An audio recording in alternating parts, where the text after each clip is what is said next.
চেন্নাই প্রতারণা করলো মোস্তাফিজের সাথে। 2 কোটিতে কিনে এখন 1 কোটি টাকাও দেবে না মোস্তাফিজকে।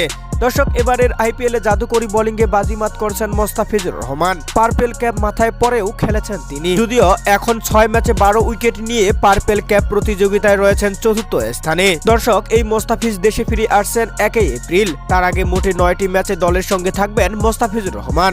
ইতিমধ্যে 6টি ম্যাচ খেলে ফেলেছেন। যদিও মাঝে একটি ম্যাচ খেলতে পারেনি, দেশে ভিসা প্রসেসিং এর জন্য আসতে হয়েছিল তাকে। এখানে একটি ম্যাচ মিস করেন মোস্তাফিজুর রহমান। দর্শক, আগামী মে মাসে বাংলাদেশে আসছেন জিম্বাবুয়ে দল। খেলবেন 5 ম্যাচের টি-20 সিরিজ। আর এই টি-20 সিরিজ খেলতেই মোস্তাফিজকে দেশে আসতে হচ্ছে আইপিএল থেকে। দর্শক, যেখানে চেন্নাই সুপার কিংস 2 কোটি রুপিতে নিয়েছিল মোস্তাফিজকে পুরো আইপিএল এর জন্য, তবে মাঝপথে এমন ভাবে ছেড়ে আসায় আর্থিকভাবে ক্ষতিগ্রস্ত হবে ফ্র্যাঞ্চাইজিটি, তেমনি আর্থিকভাবে ক্ষতিগ্রস্ত হবে মোস্তাফিজও। দর্শক, যেখানে মোস্তাফিজকে পুরো আইপিএল অর্থাৎ 14 ম্যাচের জন্য 2 কোটি রুপি দেওয়ার কথা ছিল, তবে সে হিসাবে মোস্তাফিজ 9 ম্যাচ খেললে সে এখন পাবে 1,28,77,139 রুপি।